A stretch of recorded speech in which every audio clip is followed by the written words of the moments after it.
Si vous voulez des chevilles très résistantes et souples afin de pouvoir faire face au chaos des sports sans vous blesser, tout en augmentant grandement vos performances de force et de souplesse pour rester en squat complet, réussir des mouvements compliqués et développer un corps fonctionnel, il vous faut seulement 7 exercices efficaces dont 4 peuvent être simplement effectués lors de votre échauffement. Donc non seulement je vais vous les montrer, mais en plus de ça, je vous dévoilerai un programme d'entraînement précis à suivre pour que vous puissiez progresser rapidement. Mais avant ça, petite intro, moi c'est Clément, je suis un préparateur physique diplômé et sur ma chaîne Mouvement Conscient, je explique comment développer un corps qui est fort, souple et fonctionnel, capable de répondre à plein de situations différentes et complexes. Pour blinder vos chevilles, il faut déjà s'interroger sur les fonctions de cette articulation. Et il se trouve qu'elle en a 4 principales. On a la dorsiflexion où le pied se lève vers le tibia, la flexion plantaire où le pied pointe vers le bas, l'inversion où la plante du pied se tourne vers l'intérieur et l'éversion où elle se tourne vers l'extérieur. Donc si vous voulez des chevilles fortes, vous devez renforcer chacune de ces fonctions.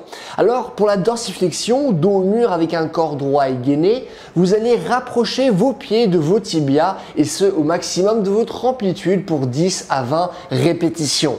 Pour la flexion plantaire face au mur dans la même position, vous allez lever vos talons à l'amplitude maximale pour 10 à 20 répétitions également.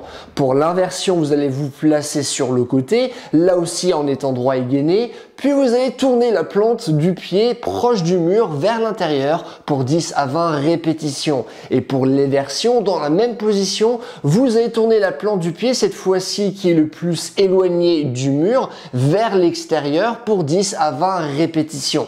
Et en ce qui concerne l'intensité, plus vos pieds sont proches du mur, plus les exercices sont simples, et réciproquement, plus ils sont loin, plus l'exercice devient dur. Et dernièrement, en fonction de votre niveau, certains exercices peuvent être effectués avec des poids. Alors, les 4 premiers exercices, pourquoi sont-ils si efficaces? Alors, pour 3 raisons.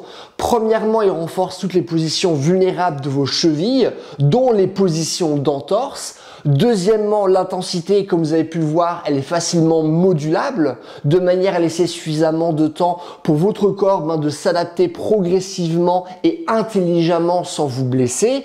Et troisièmement, ils vous permettent d'avoir suffisamment de force pour pouvoir activement utiliser votre amplitude musculaire et articulaire. Parce qu'en fait, même si vous avez de la souplesse au niveau de vos chevilles, mais que vous n'avez pas la force pour l'utiliser, eh ben cette dernière ne vous servira jamais dans un contexte sportif où toute souplesse est fondamentalement dynamique et liée à la force. Alors, maintenant que cette base est créée, on pourra passer au 5e exercice qui est le Fisherman Stretch.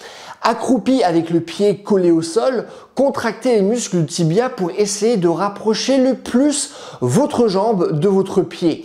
Aidez-vous d'un poids pour avoir accès à une plus grande amplitude et gardez votre genou contre ou proche du mur afin de pouvoir objectivement mesurer votre progression. Restez dans cette position active au max de votre amplitude pendant 30 secondes à 1 minute. Effectuez plusieurs séries de cet exercice pour chaque pied.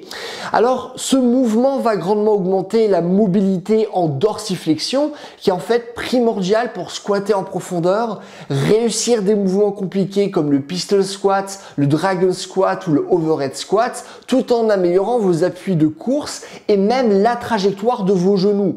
Donc, par exemple, une étude de Lima et Hall qui a été effectuée en 2018 a montré qu'un manque de dorsiflexion de la cheville augmentait le valgus du genou, c'est-à-dire en fait une condition où les genoux se touchent quand les chevilles sont écartées, ce qui forme en fait une posture de X entre guillemets, et c'est quelque chose qu'on va retrouver lors des mouvements de fente, de squat et lors de saut.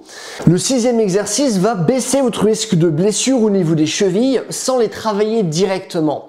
Il s'agit du chien qui fait pipi, un exercice visant à augmenter la force en abduction des hanches, c'est-à-dire votre capacité à écarter vos jambes. La raison pour laquelle je vous propose cet exercice, c'est parce qu'une étude de Powers et Hall qui a été effectuée en 2017 a montré qu'une force limitée dans cette position pouvait dans certains cas jusqu'à doubler le risque d'entorse chez les joueurs de foot. Alors cette situation s'explique probablement par le fait que lorsque vous devez vraiment effectuer plein de changements de direction rapidement, c'est-à-dire en fait des mouvements qui nécessitent une ouverture de hanche très stable, et si vous êtes limité à ce niveau-là, ce seront vos chevilles qui devront compenser. Et quand ces compensations sont souvent répétées et ce à de fortes intensités, ceci causerait potentiellement des entorses. Alors en ce qui concerne l'exécution du chien qui fait pipi, avec un torse qui est parallèle au sol et un genou surélevé, montez votre jambe au maximum de sa capacité en gardant une rotation externe. Je vous conseille de faire 3 séries d'une dizaine de répétitions en restant 15 secondes en isométrie à chaque fin de série de manière à se rapprocher des conditions de l'étude. Maintenant, le 7e et dernier exercice consiste à travailler votre équilibre. Ça peut être aussi simple que de rester en équilibre sur un pied en bougeant la tête ou simplement en fermant les yeux, comme ça peut être des variations plus dures où vous marchez sur des rails d'escalier. Mais dans tous les cas, vous confrontez progressivement à des situations instables, vous permet donc de développer votre stabilité des chevilles en améliorant votre proprioception, c'est-à-dire votre capacité à situer votre corps dans l'espace. Ce qui est assez important dans la mesure où en fait, plus la représentation mentale de votre corps est précise, plus il sera facile de coordonner votre corps en vue d'objectifs sportifs et ce sans vous blesser. Donc si vous voulez les chevilles vraiment fortes, travaillez ces situations 5 à 10 minutes 2 fois par semaine. Dernièrement, maintenant, en ce qui concerne la mise en place d'un entraînement, je vous conseille la structure suivante qui est de simplement incorporer ces exercices dans vos séances de jambes. Donc, par exemple, dans l'échauffement de votre séance jambes, faites les 4 premiers exercices qu'on a vus sous forme de circuit que vous allez répéter 2 fois sans récupération. Et une fois que c'est fait, vous allez simplement incorporer du travail d'équilibre en entraînant une jambe à la fois. C'est-à-dire que quand une jambe va travailler, l'autre va récupérer.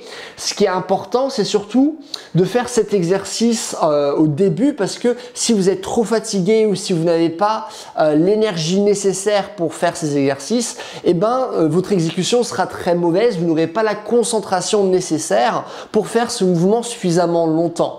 Et une fois que vous avez terminé l'échauffement, vous pouvez effectuer le Fisherman Stretch juste avant de squatter dans la mesure où ça vous permet de gagner davantage de souplesse, vous permettant de mieux squatter par la suite.